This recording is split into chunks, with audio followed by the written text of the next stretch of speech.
We are in the middle of Likutey Moharan, Torah Tet Vav, Torah 15, called Ohr HaGanuz. It's all about how can we merit to experience the taste of the hidden light that is to be revealed in the next stage of existence, the next stage of the world to the tzaddikim. How can we merit that already now and already here? And we're up to part 3 in this Torah, in Torah Tet Vav, in Torah 15. And up until now, Rebbe Nachman taught us about the importance of judging oneself. Judging oneself, assessing oneself and judging oneself compassionately, and assessing and evaluating a person's actions, words, and thoughts, and feelings, attitudes, belief systems, what they're doing with their life, how aligned are they with their life purpose. And Rabbi Nachman says that this tikkun, that this habit of daily or constantly having times when a person assesses and evaluates themselves to see how are they holding up in their service of Hashem, in their relationship with Hashem, in their fulfillment of Hashem's will, and their fulfillment of the Torah and the mitzvot. Doing such a thing returns the awe, the fear energy from all of the many things. The fear energy is an aspect of malchut or Gevurot, and it's an aspect that needs to be connected to Hashem. It needs to be experienced in relation to Hashem, right? In the context of your relationship to the Ribono Shalom. But when a person ceases and stops to fear Hashem or to be in awe of Hashem, and he makes light, that's the opposite of Kavod, the opposite of malchut, the opposite of giving sovereignty and rule to Hashem, kingship to Hashem and honor to Hashem. The opposite of that is the aspect of making light of the Ribono Shalom, making light, disrespecting and making a light of the Torah and mitzvah. And what's really interesting is the same word for importance, the opposite of making light is obviously making heavy. But what does it mean, making heavy? It means, in this context, it means giving an importance to, giving an significance to something, giving a valuing something. That's the opposite of making light of something. So the opposite of making light of something, lehakel means to make light of something in Hebrew. And it means that you're making something in your eyes as if it has no substance to it. It has no importance or significance to it. That's lehakel. And that's where we also get this idea of kalut rosh, when a person is lightheaded in their attitude to things that should be taken seriously. And so that is the opposite of giving honor to something or someone. The opposite of giving honor to someone or something is making light of that someone or something. Lehakel bichvodo is an expression that we have in Chazal, making light of the honor of someone. Okay, and that's an expression that means disrespecting somebody, making light of the honor of somebody or the place of someone, the significance of someone is disrespecting that person. What's really interesting is that the word that is the complete opposite of making light of, okay, so if kal means light, kaved means heavy. And that means that you're giving something its proper significance, its proper value. It's your approach and the way that you are seeing that thing is with its proper. You're giving it its proper weight, okay? And that's the word kaved. And the word kaved is basically the same word as kavod, because that's what honoring someone is. Honoring someone, respecting someone is giving a person that significance, that the proper weight of their importance. And it's the opposite of making light of. And so that's the aspect of malchut. That's the aspect of honoring. The honoring is just the opposite of making light of. It's giving the complete severity, the complete seriousness of the significance of someone, recognizing it and showing that recognition. And that's what you do towards the king, right? The king is valued as the greatest from the whole nation. Okay, so everyone recognizes and values the significance of the king as being heavier, so to speak, more important more valuable than anyone else. That's what malchut is all about. And so that's malchut, that's what honoring is all about. That at the core, that's what it is, the aspect of honoring, respecting, and that's the aspect of yirah. That's the aspect of fear. When does a person fear someone or something? It's when a person recognizes that this situation, there's a lot more weight to this situation that you previously thought. And that's when a person turns the dial on the fear energy. He turns up the dial on the fear energy. And when a person recognizes that this situation or this person or this thing there's a lot more weight to it, there's a lot more going on here, a lot more significance, seriousness to the situation than I previously thought. And that could be in a disconnected way. It could be from things in the outer world where a person all of a sudden falls to the illusion. It's always an illusion when it's in the disconnected way. He falls to the illusion that something out there in the physical reality is something to be afraid of.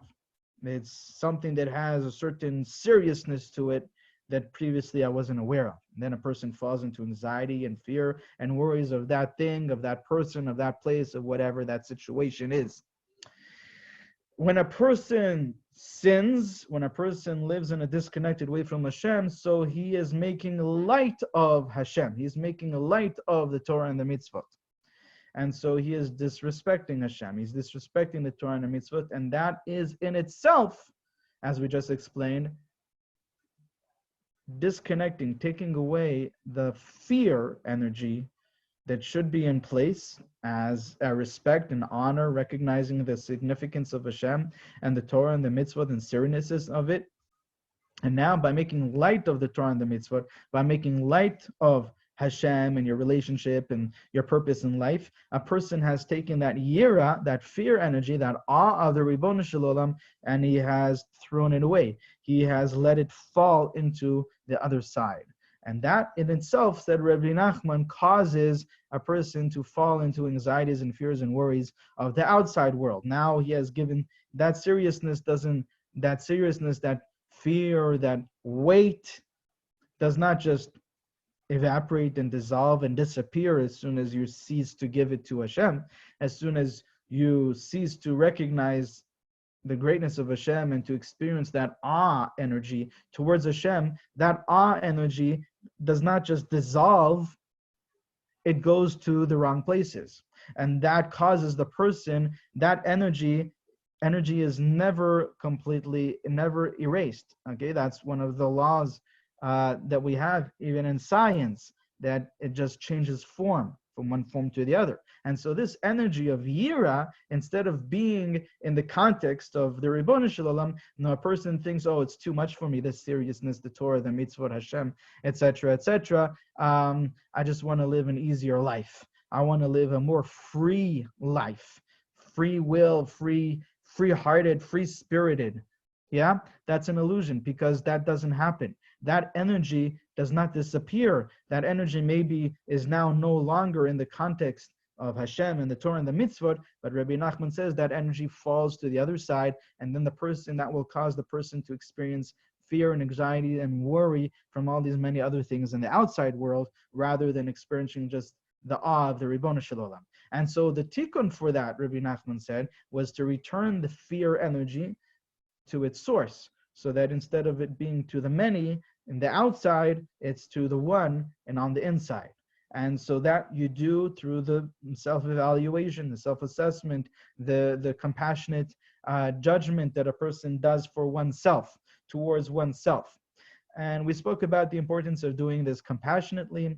of just as much as you recognize the things that could be fixed, could be improved upon, you also recognize the things that you are proud of, the things that you should be proud of in yourself, the things that you have improved and the things that you have succeeded in doing. And nothing, and I repeat, nothing at all is to be taken for granted.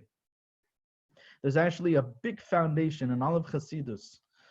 This foundation is from the Baal Shem Tov and his Talmidim, but it's brought down, amazing the way it's brought down by one of the Talmidim, Rabbi Menachem Mendel of Vitebsk, who was also a Talmid Chaver of the Baal Tanya, of the Alter Rebbe.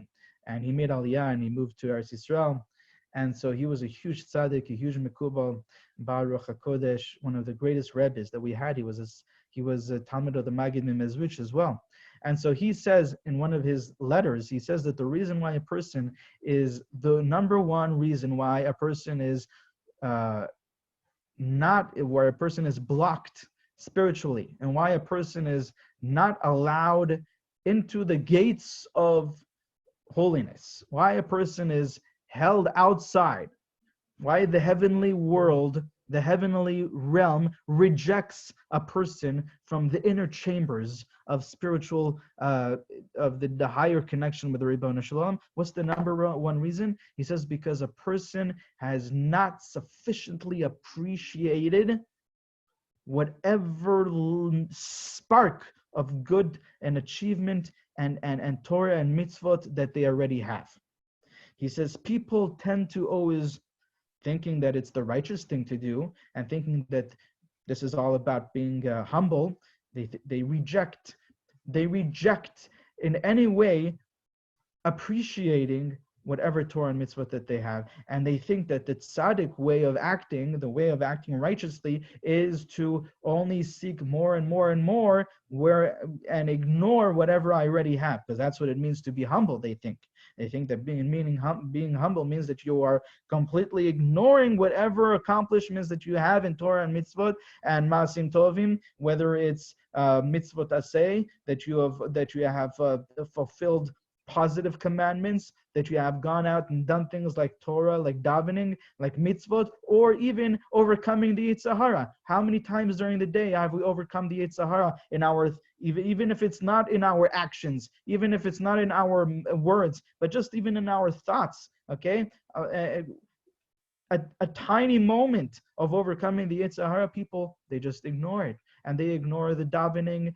and the davening with a minyan, and the davening with time, and they ignore all the times every word of the davening that they said with proper kavanah, and every bracha of the davening they said with proper kavanah. They ignore every amount of learning of Torah that they learned. They ignore any amount of charity, of tzedakah that they gave. They ignore any amount of honoring of honoring your wife, of honoring your another yid, of honoring your parents that they achieve, that they are meriting every day. They ignore any amount of kindness that they do to someone.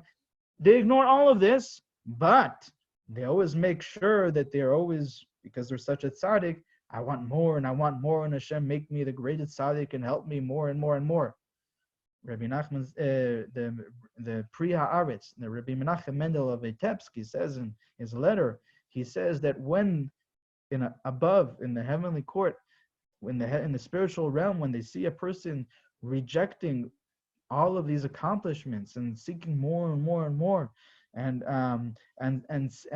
failing to appreciate every minute achievement and success that they have, they say such a person, this person has gaiva. This is gaiva. This is pride, and they close the doors in the face of such a person, and they do not allow him to enter. They keep him on the outside. This is also a big rule. This rule, I said, is from the Baal Shem Tov, from all of his Talmidim. Time and time again, Rabbi Nachman speaks about this fundamental idea in so many places, in so many different ways that Rabbi Nachman communicates this idea. the Sfat Emet also says that was also he says that was the mistake of Korach, and he proves it from the Psukim, where Moshe Rabbenu says to them, Hame'at mikem, is it so small to you? Is it so small in your eyes, the fact that you are Levium, that the fact that you have been given, you have been given a special, a significant responsibility and a special place, right, in Am Yisrael as part of the Levium family and taking care of disassembling the Mishkan, right? Is that so small in your eyes that you also want to be the leader, and you also want to be the Kohen Gadol, etc., etc.? And the Sfat Emet proves from those psukim that the reason why Moshe Rabbenu was Moshe Rabbenu, and the reason why Korach was Korach, the reason why Moshe Rabbenu merited to be the leader, and that his brother is the Kohen Gadol, and why Korach missed out on that, is for this exact reason, that Korach failed to appreciate every tiny, tiny detail of accomplishment, of presence that Hashem is constantly giving us. And he always wanted more and more, ignoring what he already had and failing to appreciate what he already had. Whereas Moshe Rabbenu was just the complete opposite. Moshe Rabbenu could take the tiniest, minute detail of accomplishment, of mitzvah, of Torah, of holiness, of connection to Hashem, of association with Torah and mitzvah, being associated with Hashem, just the fact that he's called a Jew, just the fact that Hashem created me in this nation and gave me this opportunity and gave me this Torah, Moshe Rabbenu could take that tiny, minute detail and appreciate the world out of it, appreciate it so much that he could run with that appreciation, with the happiness and the joy of that appreciation his whole life. And because of that, that is exactly the reason why he merited the highest levels that he merited. And this is also brought in the story of the 7 beggars of Rebbe Nachman, right at the beginning. Rebbe Nachman brings in that story this idea of the prince. The king tells his son that if his son, the prince, will be able to be happy for no reason at all, even if there is nothing going on in his life, even if he lost the whole kingdom, if he's able to be happy, just the fact that he's alive, with whatever tiny point that he can find, then he will be worthy of the whole kingdom. He will be worthy of being the king. But if not, so then it's better, the king says to his son, it's better that he should lose his whole kingdom and he should never be the king.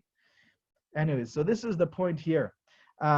This is a very, very important point when you are involved in compassionate self-assessment, evaluating yourself, that just as much as you recognize the things that could improve, you also recognize and appreciate the world out of every tiny detail of accomplishment, of success that you have, of being good, and every accomplishment that you have overcome not being not good.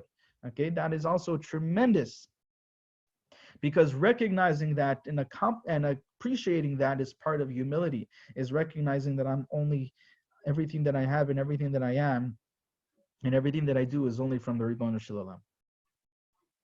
And that bittul, that humility, that nullification of the ego is exactly the vessel that allows you to reach the highest medrigot, like Moshe Rabbenu. Moshe Rabbenu was Anav Mikol Adam, the most humble from all. It's not that he didn't recognize his greatness. He recognized the greatness that he had, but every tiny detail of that greatness was appreciated infinitely, completely, to the greatest degree. And that means that it was all Hashem. Okay, it was all his whole being, his whole having, and his whole doing. Moshe Rabbenu had a lot, not only spiritually, also physically. And we saw in Likutey Moharan, right? Moshe Rabbenu was Chacham, Gibor, ve'Ashir. He was tremendously wise, intelligent, bright, the brightest of the brightest. He was tremendously powerful with physical strength, and right, the Medrash tells us how he was so tall. He was 5 meters high, and he can jump another 5 meters. He was tall, he was powerful, he was tremendously strong, he was tremendously bright and intelligent, and he was tremendously, tremendously wealthy. He was the wealthiest from all of Am Yisrael. And with all of that, every tiny detail of everything that he had, of everything that he was, and of everything that he did, he appreciated the world out of it, recognizing that it was all only nothing from Hashem. That's what true humility is. And so this is all one aspect of compassionate self-assessment, compassionate judgment of oneself. Another aspect of it, of this compassionate attitude when a person does the cheshbon nefesh, when a person does the judgment of oneself, is something that is expressed also by the Holy Baal Shem Tov in one of his letters that he wrote. I think it was the letter that he wrote to his brother-in-law, Reb Gershon Kittiver. And he writes there like this. He says that awareness of one's problems, awareness of one of the aspects within oneself where he is lacking, awareness of the spiritual sickness, if you may, within oneself is itself the remedy. That itself is the healing. That itself is the opening for the solution. Okay?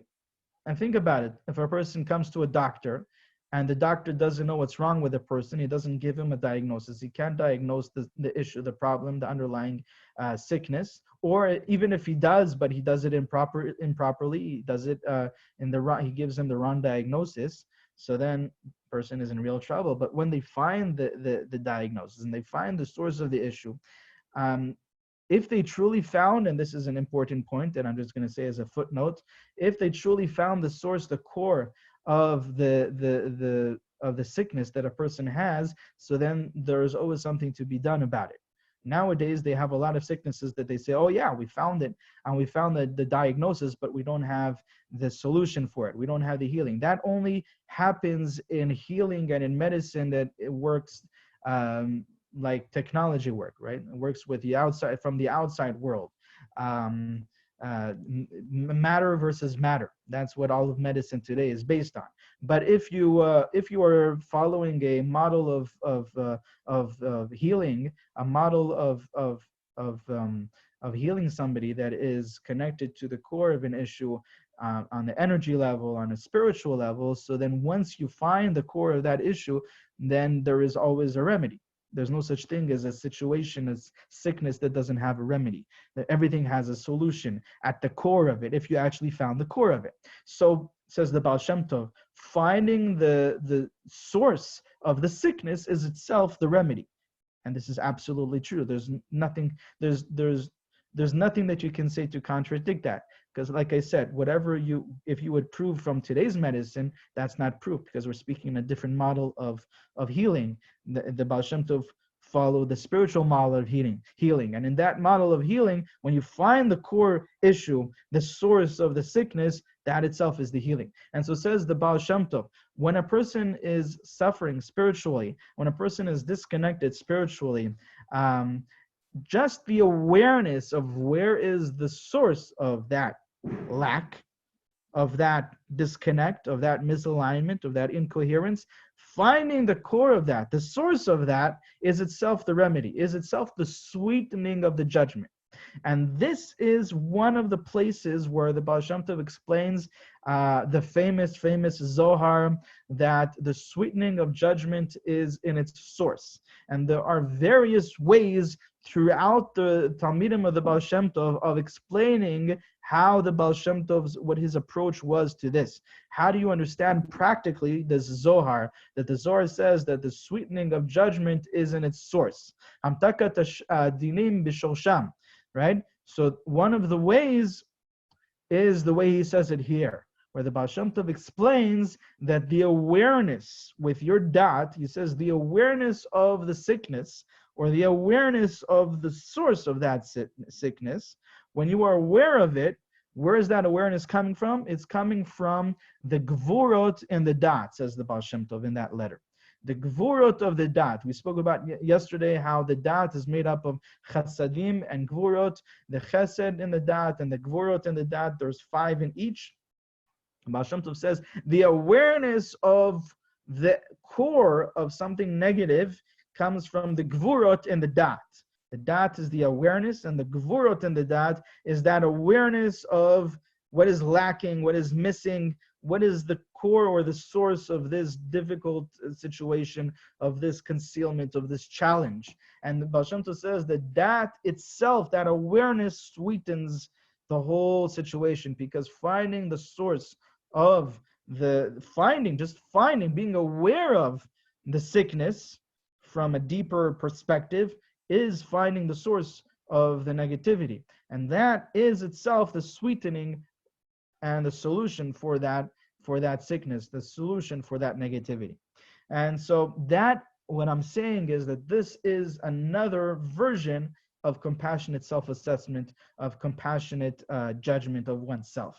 That when you assess and you evaluate and you recognize these aspects within yourself that can be fixed, that can be healed, if you're doing it from this daat instead of an ego outside, it should be different, I should be different, I shouldn't be this way, and that's kind of like matter versus matter. But here you're doing it from just an awareness, a peaceful inner awareness, recognizing that I am not my problems, that I am a holy soul that is part of the Ein Sof Baruch Hu, that is part of the Infinite One, and I am beyond, I am completely transcendent, beyond all of these outer problems, but from that inner place, from that place in my soul, from that holy daat, from that holy awareness, I am aware of these issues and these places that could use improvement, these places of disconnect. That awareness itself sweetens the whole situation. Recognizing those issues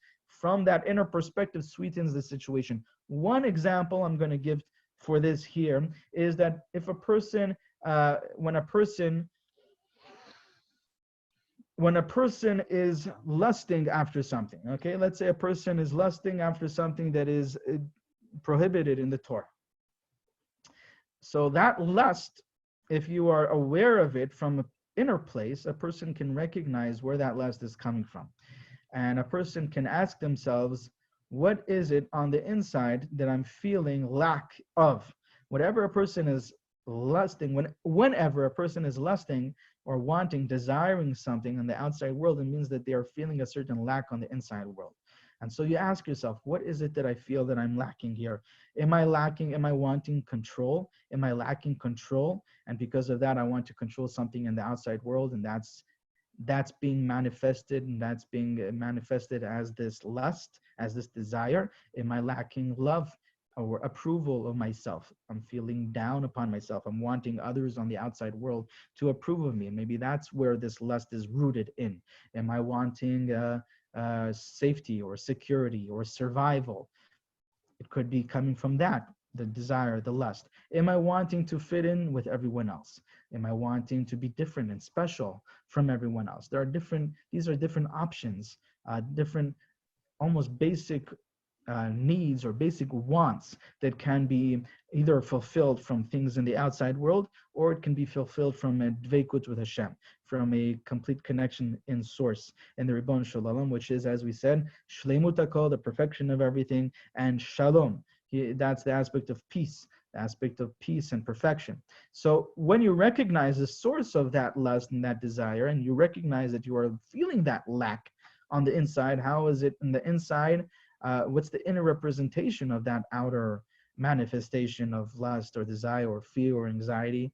Fear and anxiety could also be that. Am I wanting to control something in the outside world and I'm feeling lack of control, and that's why I'm anxious? It could be that. Could be any one of these other wants that we spoke about. When you recognize that in itself, the awareness of it causes a separation between me and the problem. And in itself, it assumes the fact that I am transcendent and I'm beyond the problem. The problem is only a manifestation of something in the outside world. And that in itself is already, that's already the solution. That, says Rebbe Nachman, the Baal Shem Tov, that's already the sweetening of the judgment. And so this is the other approach of compassionate self-judgment. Both approaches are applicable, and you can use both of them practically in the judgment. And when you do so, says Rabbi Nachman, you dissolve any judgment in the heavenly court, any judgment from above, any judgment that could have been sent down in all of these different things in this physical world, causing the person pain and suffering and challenges in order to awaken in him the response or the reaction to return to Hashem. Now he has taken the judgment in his own hands, and by doing so, he has removed any prosecuting angels from above and any judgment energy from above, and he has caused the elevation and the lifting up and the returning of the Yirah energy, the fear energy, to Hashem.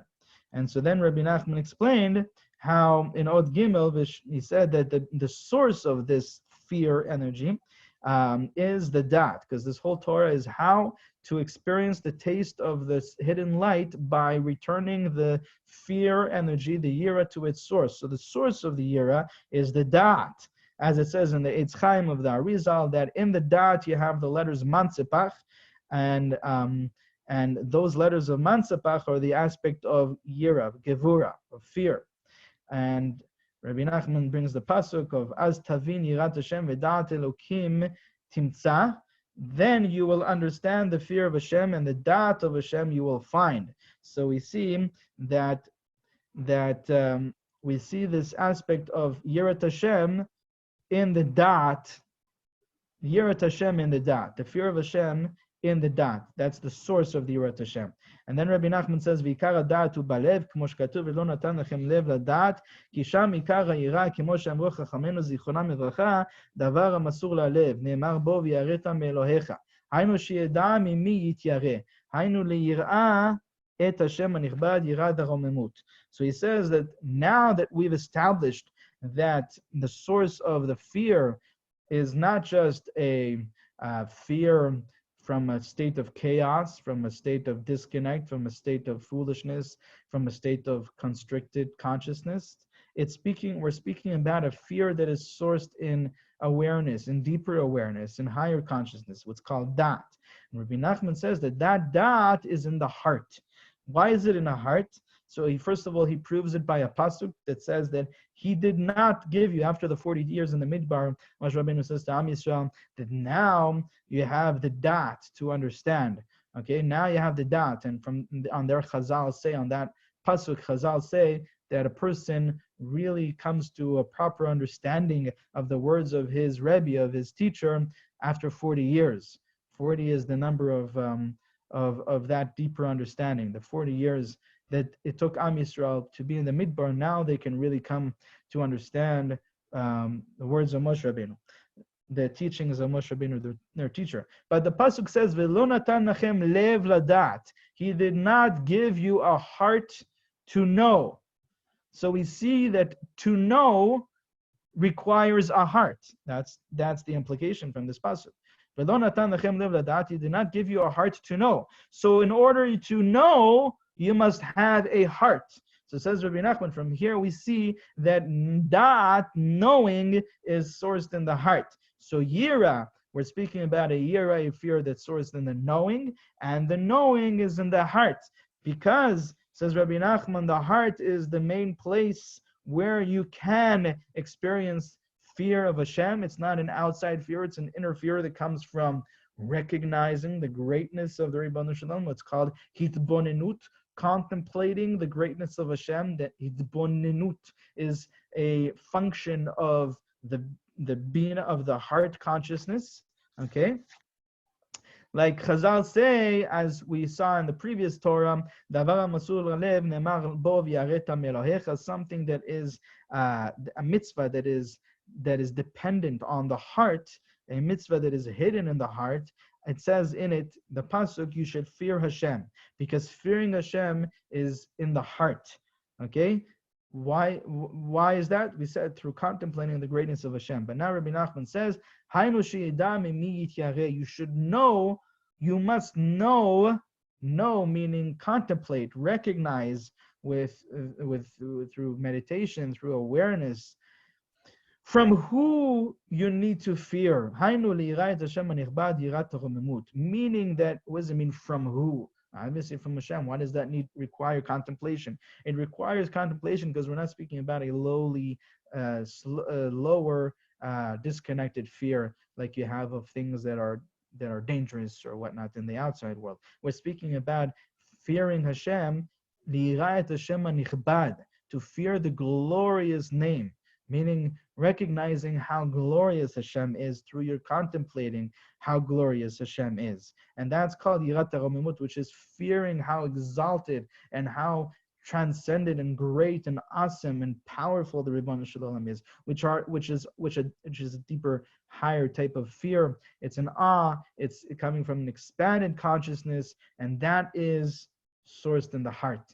That's sourced in that felt recognition that you have through the bina, through the contemplating in the greatness of the Ribbon Shalom. And so again, Yirah needs to be brought back to daat.